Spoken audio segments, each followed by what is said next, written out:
Lieutenant, where do things stand right now on the state police side with the Kimberly Moreau case? So the Kimberly Moreau case is one of our cases that we still get quite a few tips on it. Not only do we get tips on it, but we have quite a bit of interaction with Kim's father and her sisters, and of course they're very, very active in keeping the case alive on our end, and so when we get leads, of course, we follow up on the leads, and like I was just saying, this is one of those cases we do get quite a bit of leads on it. Some of our other cold cases through the years, you don't get a lot of leads on them, but this is one that we certainly do. Why do you think that's the case? Well, I think Kim's family has had certainly deserves a lot of credit for keeping this case alive, with the media, with the police, with the Attorney General's office, and keeping that constant pressure on, remember our daughter, remember to keep going, to keep looking for her. And, this is one of those cases where it's been very effective, and not just on the police side of the house, but with the public. And, you can't go through the town of Jay or even Livermore or Livermore Falls and without seeing those posters that her dad has put up. And it's been a real effective campaign on his part to keep her voice alive. Yeah.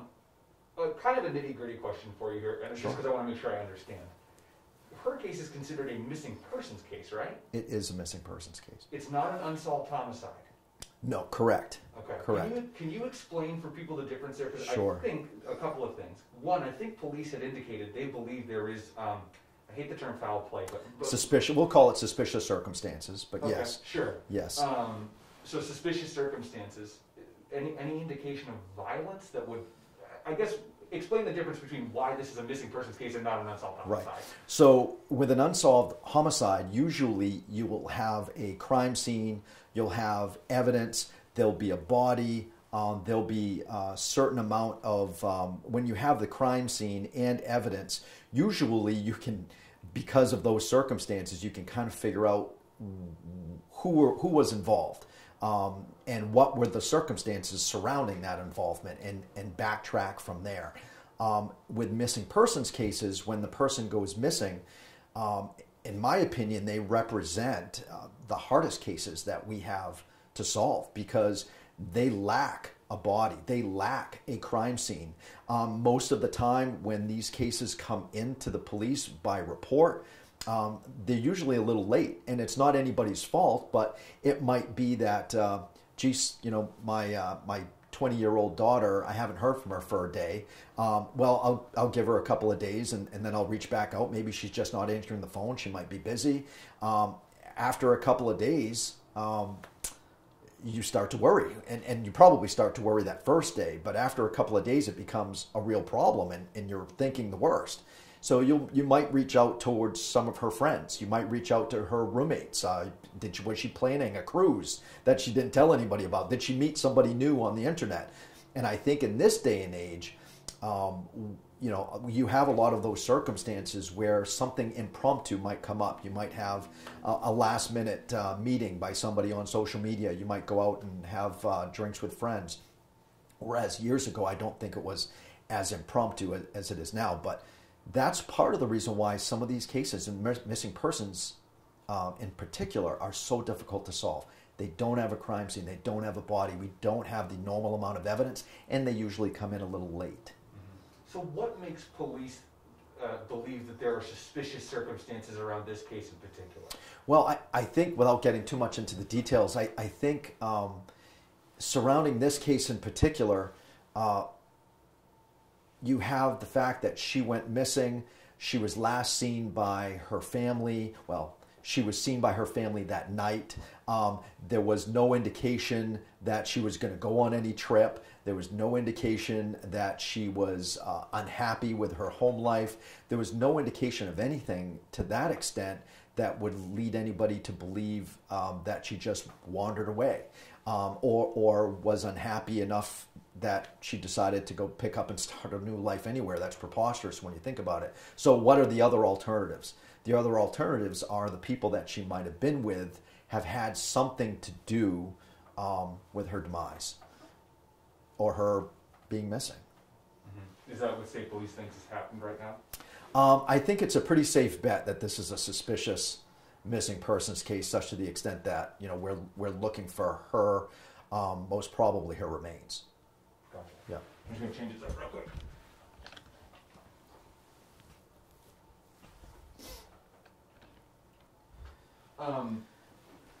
How many people have you guys interviewed in the course of this case? I remember the last time we spoke.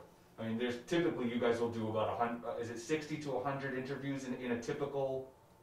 It's so hard to say because these cases are so different. In today's world, you might have if you have a homicide that occurs in the city of Lewiston, and say it happens in the city area, you might have all of those neighbors to interview. You might have all the people that were involved in that person's life to interview. They might have a big extended family, and that case is that case would become very, very big. And now, if you have 1 or 2 or 3 victims to a person, those cases become huge. In this particular case, it's relatively contained. We don't believe that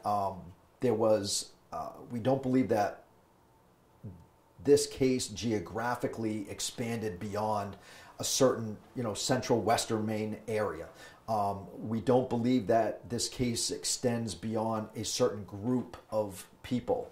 Like I was telling Dick about a week ago, when we met, if this case were to happen today, we'd have social media that we could go back to. We'd have phone calls we could go back to. And there might even be surveillance cameras, which we have at our, that we could use now and get warrants for. But, back in the 1980s, this represented a very difficult case to resolve. And especially because of the way it happened and the way it was reported to police, at least initially. And there was some delay getting it to the state police, and then there was probably some delay in even the state police moving on this case. So I think that this case probably represents for Dick a very frustrating part of his life, not just because, of course, his daughter's been missing for 35 years, but because he hasn't had the help from the government that he would have hoped for. Sorry. Mm-hmm. So I think, if I remember correctly, there's a group of about really 3 people that she was last seen with. It's Brian Enman, Darren Jodry, and Rhonda Breton. Rhonda Breton, who has since passed away. Right. When state police have interviewed Brian Enman, I know there was a search of his property back in 2015, and Darren Jodry, how have those gone? Have those, from what I've heard from Richard, the interviews have been inconsistent. The stories have been inconsistent. Is that accurate? I think it's safe to say that the reason why they remain on the radar is that those stories have been somewhat inconsistent. That the small group of people that were involved with her that night remain, our core group of persons that we continue to talk to about this case, and remain that way to this day. Is it safe to say that really the 2 main people of interest in this case are Brian and Darren? Well, I don't want to limit ourselves to that. I think it's hard, this is one of the things in law enforcement you have to be very careful of, is getting tunnel vision in these cases, and certainly this would be one of them. I would suggest that if people have any information that involve other people, that certainly that would be something we'd be interested in, hearing more about. But certainly, anything that involves those folks with regard to her disappearance that night would be useful, of course, as well. Yeah, the Moreau family has been very active on Facebook. They've got obviously the memorial page, right, and so on and so forth. Yeah. There are people who leave what they believe to be tips there. Right. How does that affect the state police investigation? Is it helpful? Is it encumbering? How does that work for you guys to try to chase those all down? Any tips are helpful. if people hear that information, we'll try and authenticate the veracity of that information and try and make sure that it's something that we can corroborate independently. And if it's not something that we can, then of course, there isn't much that we can do with information if we can't corroborate it or verify the veracity of it. So that's the most important part about when you get tips like this, because sometimes we have seen that on our tip line information will come in and it won't be effective, and sometimes you wonder if people are just doing this to create red herrings in cases and distract us from other interests. But anytime somebody has a tip or a lead, it is something that becomes a huge important to us to verify it, track down, see if we can corroborate it independently, and move on from there. Because it can be exciting, not just for the investigator, but for the family. When we share some of this information with them and they hear about some of these tips, that's a little bit of hope, and hope can be just enough fuel to get you to the next year, to the next anniversary if need be. But we hope we don't have to keep doing that. We hope that somebody will come forward, give us the information that we need to find where Kim is. When we've talked in the past, you've been able to say, at least in generalities, how comfortable state police feel with the evidence they have, and I guess what I'm getting at is, how close do state police think they are to solving this case? Are we a long way off, or do we think we're very close? Well, I think solving the case, you have to figure out what do you mean by solving it. I guess I should rephrase. Do we want to talk about finding her? Do we want to talk about bringing resolution to the case? Let's start with finding her. Okay, so I think with regard to finding her, I think we're just one tip away from obviously the right person telling us, where we can locate those remains.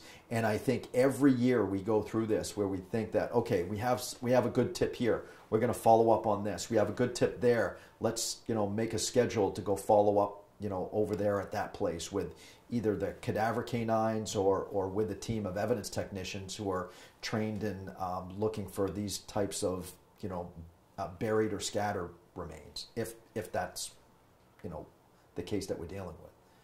Okay, and then, but as far as bringing a person or persons to justice, you think we're probably farther off on that front? Well, I think it all depends on the version of events that you understand about what happened that night, and what justice might mean. And I think that in this particular case, as far as identifying the persons responsible, I think we have a really good understanding of where we are there. But as far as what exactly transpired that night, I think we're probably a little further away. Richard has said that and I know this isn't really his choice, but at this point he basically says, I don't really want a criminal trial. I'd really just like to bring my daughter home. Right. And so it's kind of brought up a little bit of a discussion about statute of limitations. Right. Is there a statute of limitations on any type of crime related to Kim's death, if a crime took place? If she didn't just kind of, and again I'm hypothesizing here, if she wandered off into the woods, or if she took her own life, or if something happened to her without the intervention of somebody else, right? That would be one set of circumstances. But if there's somebody else that is responsible for her disappearance and or death, right? Is there a statute of limitations on any type of crime that still exists, or have they all expired? Well, no, I think that if this is a murder case, then obviously there's no statute of limitations with regard to that. If it's something short of that, if there's something else that happened, if it's something else that we're able to determine that took place there that's short of a murder, then we'd have to look at that and determine with the Attorney General's office what statutes do apply here. And this is something that isn't done in a vacuum. I mean these things are, and as far as the investigation goes, when we get these tips in, we talk to the Attorney General's office. We talk to them about what that might mean for the case and where this case is going, and the amount of evidence that we're building in a case like this. And we get a lot of help from the Attorney General's office in helping us to determine, what kind of legal recourse that we can take to try and develop more information and strategy as it comes to interviews with certain people. So I just want to make sure that I'm ultra clear on this, because this is something that Richard has brought up as part of the $5,000 reward, that the statute of limitations on an accidental death has expired. Is that accurate? And maybe I'm not understanding it accurately. Could you kind of clarify what that means? Well, if it's an accidental death, of course, you know, when you think about an accidental death, I'm thinking of a fatal car crash where it was an accident. If somebody tripped and fell down the stairs on their own, you know, I'm not even sure that even at the time you would have recklessness or negligence. But again, it's something that we need to consult with the Attorney General's office on. I can tell you that with these cases that are, you know, this old, accidental deaths, I wouldn't think that would even apply to, you know, as far as a criminal trial or anything like that. If it was accidental, it was accidental. Got it. Let me just check my notes here, because I wanted to make sure. He had some stuff that he wanted me to, like, he had mentioned stuff to me, and I wanted to make sure that I clarified. Yep. Statute of limitations. I guess you probably can't talk about this.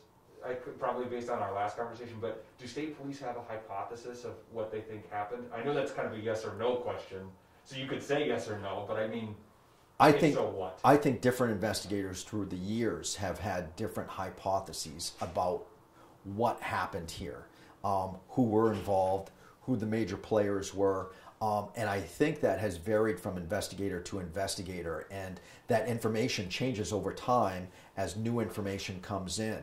And I think that it's pretty safe to say that it's hard to work these cases without developing your own theory about what you think happened in the case. And the primary investigator in this case, I'm pretty sure, has his own theory about what happened here. And, you know, we try and keep an open mind about when new information comes in. That takes us in a different direction because, again, you know, you want to look at these theories that you have and keep testing them against the new information that comes in to try and verify whether or not you're on the right path or not. Because I think that's the only way that we get better is by testing these theories to make sure that we're still going down the right road. Is it still Sergeant Holmquist, by the way? No, so he's Lieutenant Holmquist. Oh, sorry. That's fine. And he's down at Troop A now. Oh, cool. Okay. And so the primary detective in this case is Detective Larry Rose. Gotcha. And he's been working on this case for a few years now. Gotcha. This is something I meant to ask. The cold case unit, and that's kind of the nickname for it, is really the unsolved homicide unit. It right? is. Is right. it also a missing persons unit, or is there a certain threshold that has to be met, like suspicious circumstances, where the unsolved homicide unit gets involved in a missing persons case? I think, yes. So that unsolved homicide unit does work on missing persons cases. It's a little bit more difficult for them to verify that what they're working on a given day fits within that threshold of being an unsolved homicide case. But in some of these cases, I think it's pretty safe to say that information that comes in, and if the case hasn't been solved yet, and we believe it's of suspicious circumstances, that's something that we can certainly reach out to the unsolved homicide unit and ask if they can send us a detective or two, or if the cold case chemist, that unsolved homicide unit chemist, can work on evidence associated with our case. It is absolutely within the realm of what we feel is appropriate for their purposes. When's the last time you guys got evidence, in this case, that you were either able to bring to the chemist at the lab that they could test, or some type of physical evidence in this case? Right. That's a good question. I'm pretty new to the unit, so in the time that I've been here, I don't think we've gotten any new evidence on it, any physical evidence. But I know that in years past, they feel like they have. And then you take it to the lab and you try and verify what is it, and could this possibly be involved? I think that's always on the horizon. I think that's always, our investigators always remain hopeful that there'll be a piece of physical evidence that will be able to connect to this case. So we're always open to looking for that. But in these cold cases, in these missing persons cases, it can be very difficult because, again, you're missing a crime scene, you're missing a body.